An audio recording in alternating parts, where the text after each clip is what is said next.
Доброе утро, Михаил Николаевич. Доброе утро. Давно с вами не виделись. В России от Калининграда до Тихого океана и от южных и до северных морей тысячи городов и населенных пунктов. И в каждом этом городе что-то есть такое, связанное именем Ермак. Но спросите этого любого гражданина России, и он не скажет, откуда родом Ермак. Совершенно верно. Этот секрет, который умалчивали много лет в советский период, а до этого подзабыли, заслоном стояла царская власть. Ну а сегодня демократическая Россия стала возможным, доступным назвать тех людей, которых чтит и помнит чувашский народ. Вам слово, уважаемый Михаил Николаевич. Да, вы правы. Мы можем в наше время рассказать подлинную историю нашего народа. Речь идет о Ермаке. Даже известные русские историки прошлых веков нигде не писали, откуда родом Ермак. Даже Карамзин, отец российской историографии, пишет «родом неизвестный». Пишет. Значит, вот сейчас мы нашли подлинные документы, что Ермак это чистокровный болгар-чуваш, родом из деревни Ермак Акрамовского сельского совета Маргаузского района Чувашской республики. Об этом много документов. Значит, пытались в разное время, уже в советское время или в позднее российское время писать, что будто бы Ермак донской казак, но ни в одном документе, древних документов не сказано, что Ермак из Дона. На Дону и не бывал, никакие документы не подкрепляют это. Везде говорится, что он с Волги. И даже отправлялся в поход на завоевание Сибири с Волги. Это подчеркивается.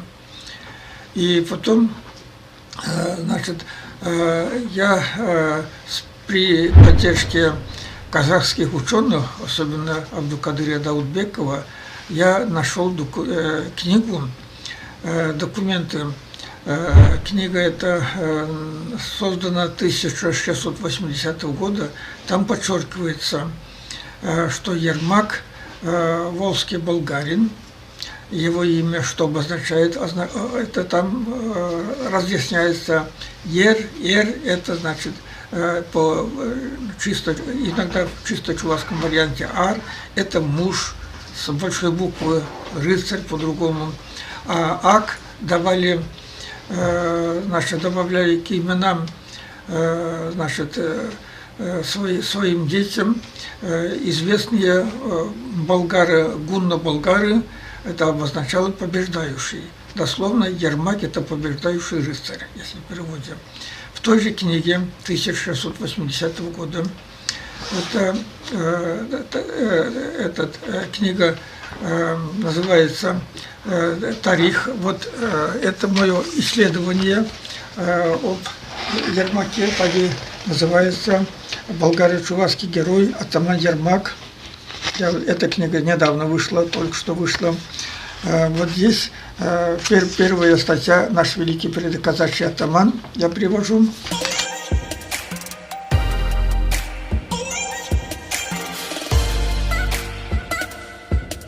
Подчеркиваю, вот, значит, Карамзина есть такое большое исследование «Ермак. Поход на Сибирь. Изображение героя сибирского». И там подчеркивается решительность их главного вождя Ермака Тимофеева, родом неизвестного, душой знаменитого, как сказано в летописи, он подчеркивает, составив еще особенно дружину из русских татар, Литвы, немцев, искупленных ими из неволи. Русскими татарами в те годы назывались не татары назывались, а не татарские народы, наоборот, не татарские народы, которые вошли в состав московского государства, то есть чуваш, в основном это чуваш называли русскими татарами. И вот, значит, я здесь привожу еще других историков, известный исследователь истории казачества Ремезов. Он подчеркивает, воевал и разбивал на Оке и Волге. Значит, именно на Оке и Волге. На Дону, о том, что он бывал на Дону, нигде не подчеркивается. То же самое подчеркивает Рылеев в своем предисловии к известной поэтической думе «Смерть Ермака». Рассказывая о Строгановых, он пишет: «Зывая в больницу, сии деятельные помещики обратились к казакам, кои, не признавая над собой никакой верховной власти, грабили на Волге». Именно на Волге. А предисловие свое Рылеев посвятил историку, известному в те годы Муханову, который жил в 1698-1811 годах. И можно предполагать, думать, что именно Муханов помог ему изучить историю Ермака. Вот такие очень интересные, я здесь в своей первой статье привожу исследования, рассказы, значит, о Ермаке. И вот сейчас... Все события, которые связаны с его жизнью. Да, с его жизнью. И вот здесь я подчеркиваю, цари и многие именитые люди Волжской Болгарии носили подобные имена: Урак, Вырак, Бурнак, Парнак, Кучак, Артак, Кочак, Матак, именно Ак кончается. Это вот цари и князья своим детям давали такие имена, которые подтверждают, что они побеждающие люди.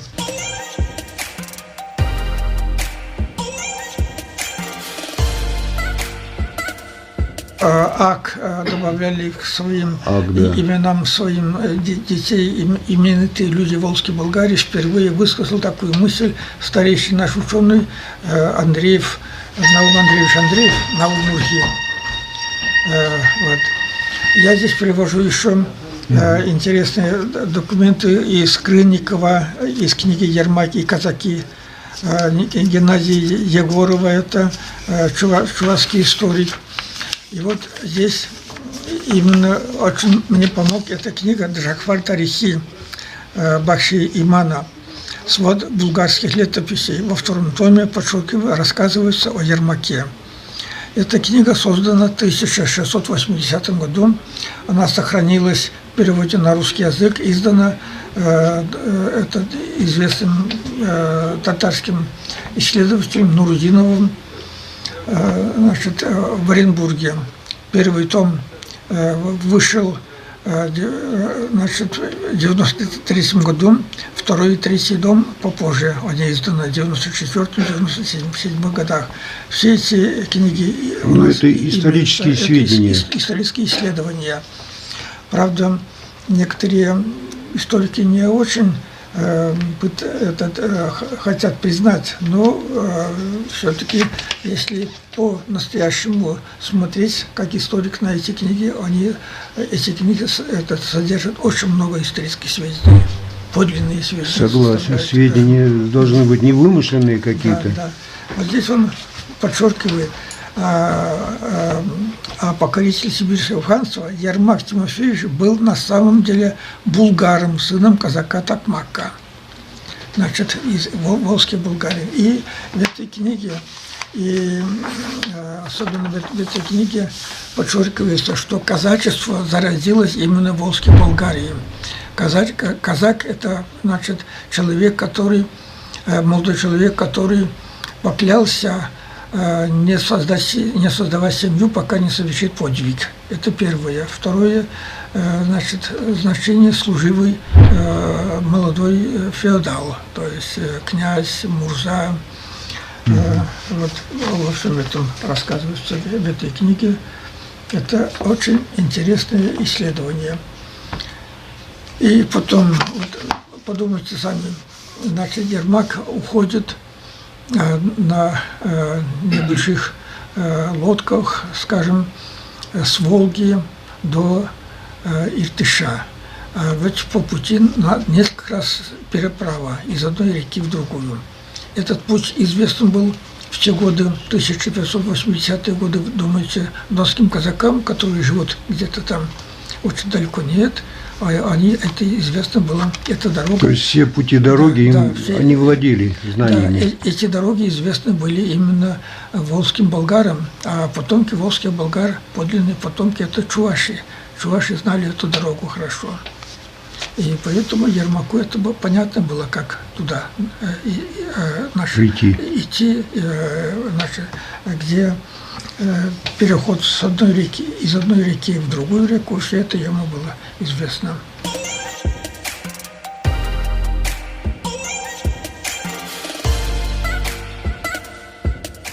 И вот еще интересный документ, значит, протоиер Малов для истории Казанской епархии написал книги в нескольких томах.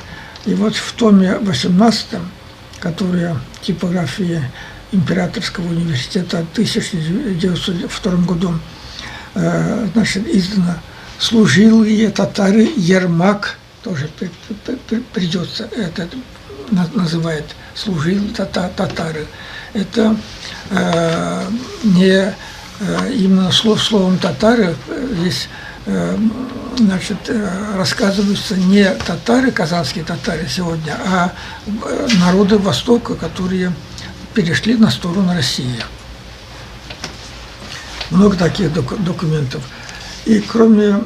То есть там каждый человек встречный мог быть татарином? Да, условно. Если он с Востока. Да. На Руси было принято, люди, выходцы с Востока, это татары, служивые татары, русские татары, а выходцы с Запада, они немчура называют. Немцы. Будь он хоть француз, хоть англичанин, хоть шведом, но немчура. Да, так назывались, вот это тоже надо учитывать надо.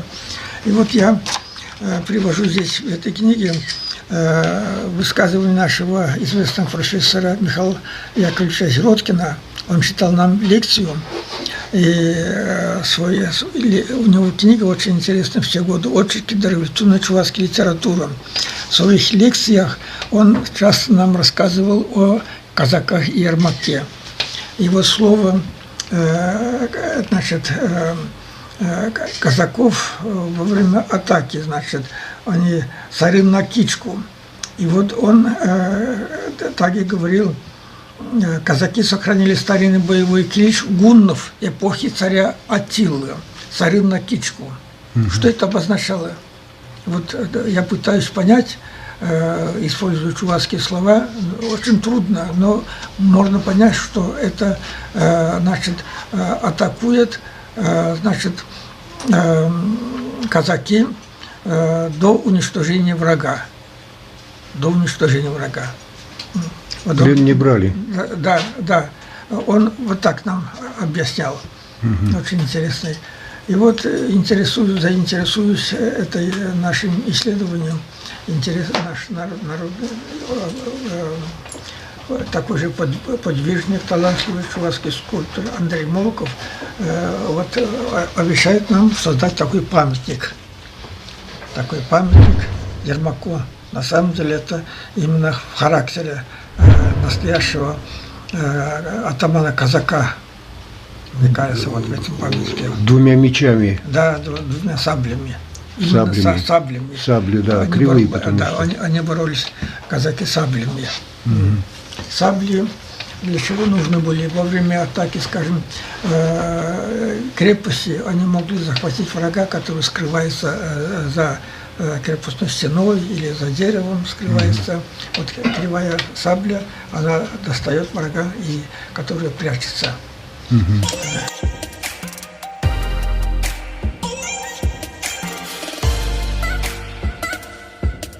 И вот я все книги о казаках пытался, значит, рассмотреть. Много таких книг, на самом деле. Вот Савельев, «История краевед», «Казачий народ», «Казачья старина в картах», потом Коноводов, Голубовский, во всех. Вот они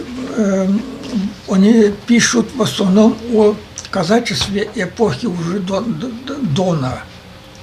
когда уже казаки эпохи Волги уже забыты. Поэтому нигде не упоминается Волжская Болгария. Пытаются связать казаков разными кавказскими народами, значит, Украиной пытаются связывать. А вот именно зарождение казачества эпохи Волжской Болгарии они умалчивают, так как изучение эпохи Волжской Болгарии в те годы нигде не было. Вообще история Волжской Болгарии – это великая история. Великая история. К сожалению, она почти не исследована. Только вот в последние годы мы стали изучать историю Волжской Болгарии. Вот я смотрю книгу еще вот Белоусова «Хозяева Великой Евразийской империи», Клёсова «ДНК. Генеалогия славян. Происхождение, история». Ну, это совсем другая эпоха. Другую эпоху они. Том Клёсовым, конечно, он много говорит, но сколько я фильмов не смотрю в Ютубе о истории, не называет вещи своими именами. Да, история Волжской Болгарии полностью была сокрыта тьмой. Почему, я удивляюсь. Забыли, да. Хотя это большая история.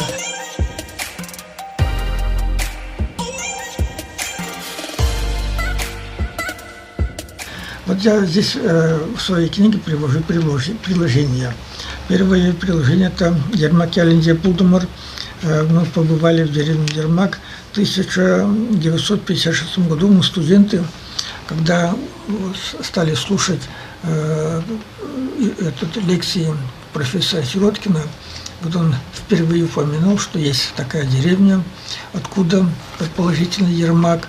Мы ходили, студенты, несколько студентов в эту деревню, побеседовали со стариками и напечатали в стенной газете вот эту статью. Она сохранилась у меня, вот Ермак Ялинде Пулдумар, я здесь привожу. Это в каком году событие было? В сентябре 1956 года. То есть в 1956 году вы уже знали, что есть Ермак, и его родина. Но тогда, скажем, нам невозможно было высказать вот эту мысль напрямую, но в стенной газете мы все-таки напечатали такую статью, она напечатана была. Даже вот попытаться где-нибудь опубликовать в большой печати, это абсолютно в те годы еще невозможно было. Да, согласен с вами.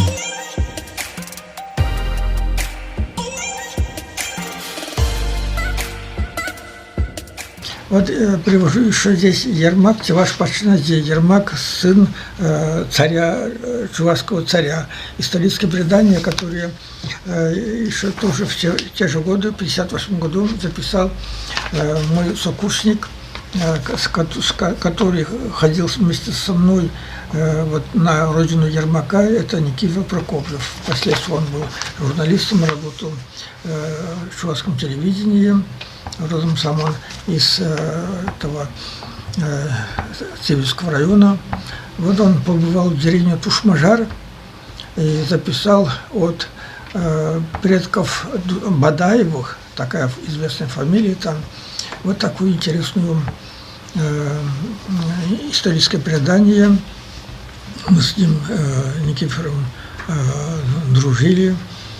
Вот, к сожалению, тоже в те годы не напечатано было, мы его сохранили в архиве газеты «Бутях».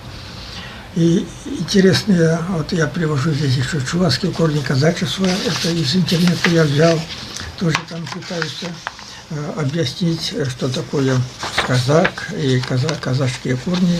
Да, почему Никифор Прокопьев побывал в этой деревне Тушмажар? Вот в этой деревне Цивильского района, это на берегу, на правом берегу Цивиля, это жители этой деревни доказывают, что вот рядом с этой деревней есть Ермак в Артаге. На самом деле мы побывали, вот когда создавали эту книгу тоже, там показывали, это очень интересное место, рядом с берегом, значит, низина, потом гористые места такие. И это место, вот жители говорят, Ермак здесь, значит, скрывался, когда, значит, царские воеводы начали гнаться за ним. И хранили... То есть, когда он попал в опалу? Да, когда он попал Ивану Грозному. Ивану Грозному. Вот мы, кстати, имя Ивана Грозного так и не назвали ведь. Наверное, надо сказать, что он служил московскому князю, царю. Мы почему не да, можно здесь назвать имя Ивана Грозного, когда значит, чуваши вошли в состав московского государства, то чувашские мужчины, настоящие воины, это потомки волжских болгар, стали служить казаками, именно казаками, это подчеркивается, казаками, охраняя юго-восточные границы московского государства, Московии. О том, что чуваши служили казаками, я специально нашел в архиве древних актов документы, где подчеркивается, что чуваши служили казаками. Здесь вот я привожу документы привожу, что чуваши служивые казаки, и название деревень даже, где в таких деревнях они сохранились даже до конца XVIII века, как именно служивые казаки. И вот когда восстали против Ивана Грозного северо-восточные чуваши, это современные Марбасарские, Козловские районы, вот в этих местах. То есть современная же наша территория, которая в республике. Да, наша территория. Это против воевод, царских воевод, которые стали грабить чувашские села, то Иван Грозный Ермака со своими казаками хотел послать против них, чтобы они усмирили. То есть как каратель. Да, как каратель. Естественно, он настоящий патриот своего народа, не согласится воевать против своего народа. И объявлен был вне закона. И ему что делать? Ему пришлось идти на Волгу и промышлять. То есть он выходит из-под подчинения Ивана Грозного и становится его врагом номер один. Да, да. И вот он начал донесение царских воевод о нем, и слава о нем как талантливом, как настоящем атамане казачества по всему миру пошла. Услышав об этом, вот сибирские купцы, значит, решили позвать его к себе, чтобы он воевал против сибирско-татарского этого Хана Кучума.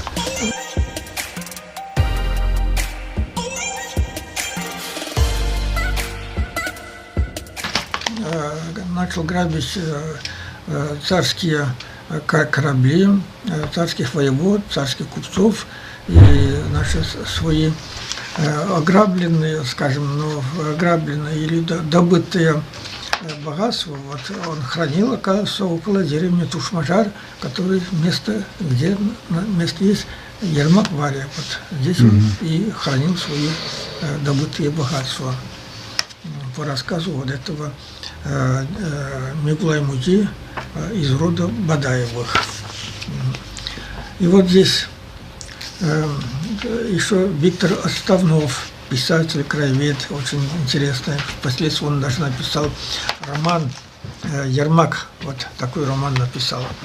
Давайте познакомим с книгой Виктора. Вот. Вот очень интересный роман. Значит, мы издали его, издательство «Атил» его издал наше издательство.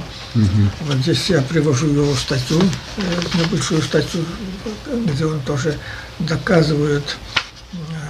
И вот мы 3 года назад официально уже, когда стали исследовать историю Ермака, мы решили съездить на родину Ермака. Вот мы побывали в этой деревне. Вот эта старейшая жительница Раиса Осиповна Константинова, ей было тогда 83 года, стала рассказывать, что ее муж, известный краевед, десятки раз писал в Москву, и в Кремль писал, и в Академию наук писал, что Ермак родом из нашей деревни. Вот показывал, там послал фотографии, вот место, где родовые земли Ермака. Вот она мне показывала, где родовые земли Ермака. Ну вот, получали письма, ваши письма получили. И дальше все, никаких следов не было. Вот она показывала нам тоже, откуда, где родовые земли Ермака. Это деревня Ермак, небольшое селение, всего 2 улицы. Ну, вот даже мне немного стало грустно, даже у входа в село не написано, что деревня это называется Ермак. Вот я привожу этот отрывки из книги Геннадия Егорова «Воскресение шумеров». Очень интересную статью написал наш краевед, член Союза писателей Борисов Ермак Хартни. Оказывается, в чувашском народе, особенно у Вирьял, северных чуваш, давно это слово о житии Ермака. Разные легенды, предания, народные рассказы жили. Вот он приводит в своей книге этот небольшой такой пример. И другой еще наш историк, член Союза сапожников Ермак Ирик Литваш приводит.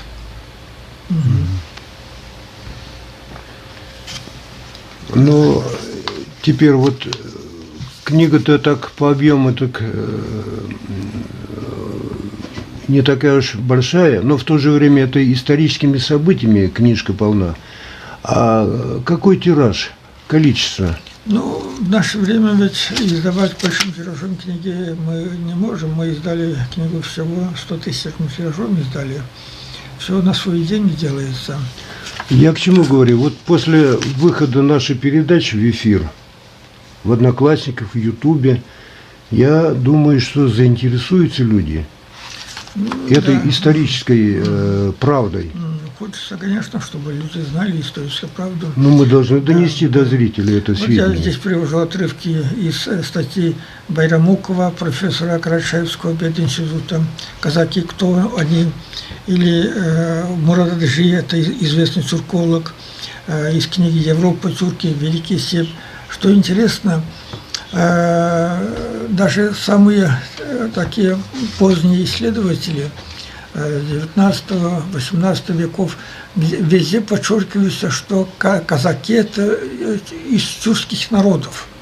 Это никто не оспаривает, это и невозможно оспаривать. Вот Савельев, историк, пишет «Казаки прежних веков», тоже привожу. О чувашском происхождении Ермака казака, вот краевед Петров приводит интересную статью. Вот такие интересные документы здесь, какие я мог найти, все я здесь привожу. Пусть люди читают, убеждаются, что Ермак наш подлинный болгар-чуваш, который покорил сибирского хана, победил и подарил великой России великую Сибирь бескрайними его лесами, полями. И этим мы должны гордиться. Михаил Николаевич, вот здесь возникает вопрос. А остались ли вот те документы, когда Иван Кольцов приезжает в Москву? Да, об этом приводится. Ивана Грозному. Это вот то, эти акты остались ли они сохранились. Сохранились. Да.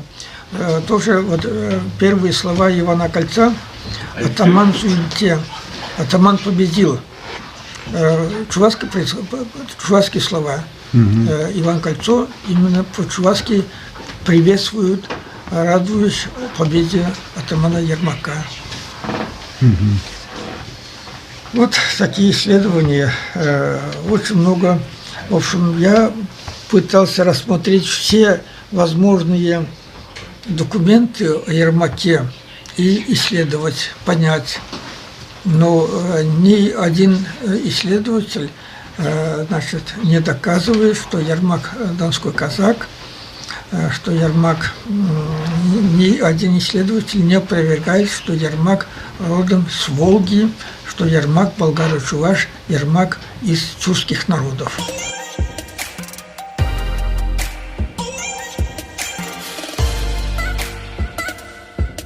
Да, я даже читал, что родина Ермака – это Архангельск.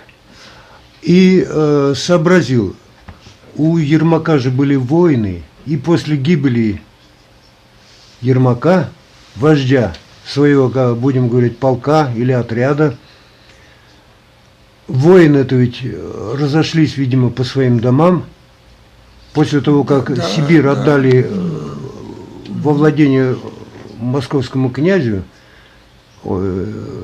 царю Ивану Грозному, его воины нашли возможность вернуться к своим семьям. И каждый из этих воинов Ермака приносил с собой имя Ермак.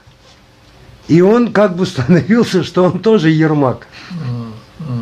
И вот откуда по всей России вот это имя Ермак, и очень много людей, которые утверждают Ермак с Архангельска, или с Дона, там, или откуда-то. Вот ведь что удивительно, я когда читал вот эти сведения, и весьма был удивлен, и не стал сомневаться, да, действительно, каждый воин приносил с собой имя Ермак на всю Великую Русь. И это стало как бы достоянием, гордостью русского народа. Но только не нас. То есть нас она не коснулась. Хотя он был сын болгаро-чувашского народа, и мы только вновь, или сейчас, в наше время, вот благодаря вас, доносим до Чувашского края, до чувашского всего народа. А народ у нас по всей России. И мы доносим вот эту радостную весть, будем так Ну, говорить, гордость нашу. В советское время ведь шло из Москвы, шло вот Василий Дмитриевич Дмитриев, историк, известный историк. Мы с ним последние годы очень дружили, он часто приходил ко мне. Я ему рассказывал: Василий Дмитриевич, вот вы пишете даже о чувашских князьях не слово князь, а князьки. А вот грузина, говорю, вот имеет грузинский князь, коня имеет, небольшой домик имеет, и больше ничего, и везде князь. А почему? А вот наши князья, которые имеют огромные территории, значит, такие заслуги перед Россией, и перед своим народом. Вы пишете князьки. Ну вот обком велит, что нельзя показать с хорошей стороны историю нашего народа. Удивляюсь, почему правдивую историю нельзя писать? Вот последние годы только стали писать правдивую историю нашего народа. Спасибо.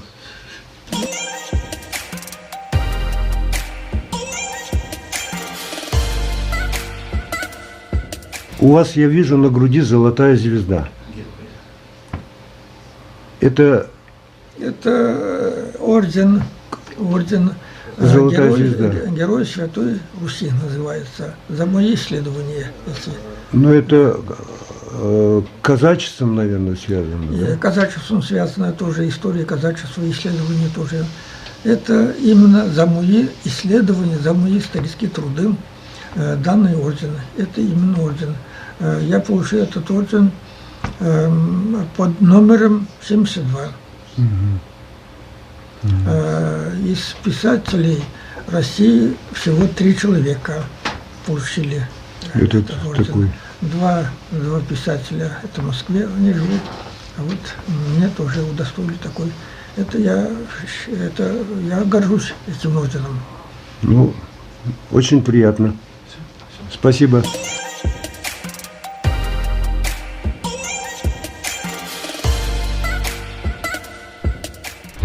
Всем привет, я Олег Самана.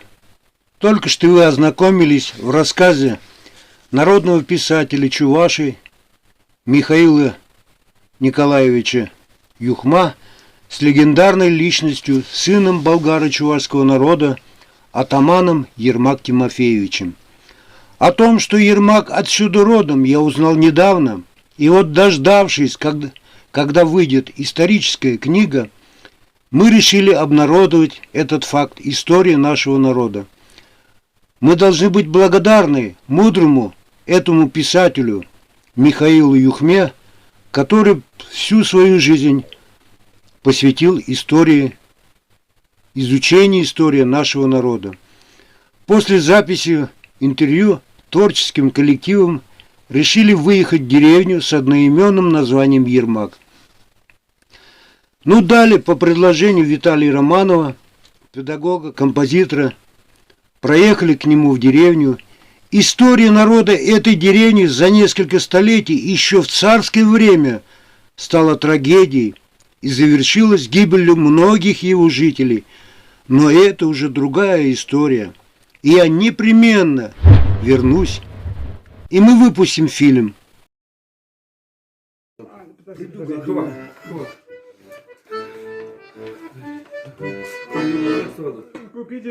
Лиричный Йора. Чурги вараманда, чечек тутуи, татрамши, чечек камбали. Шапча кураге,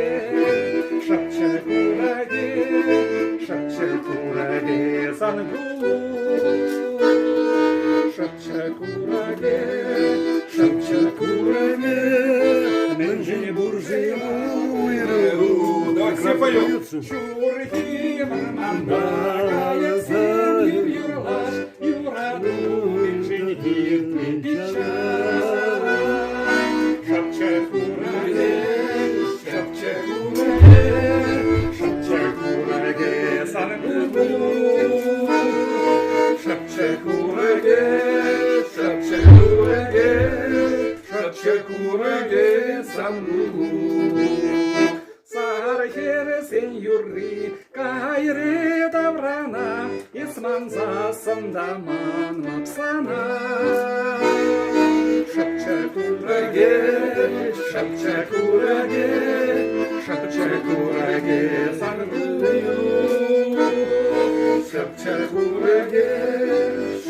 кураге, меньшени гуржева моялу. Чурги вараманда, чечек тутуи, татрамьеве чечек санвали. Шапча кураге, санвали. Шапча кураге, меньшени гуржева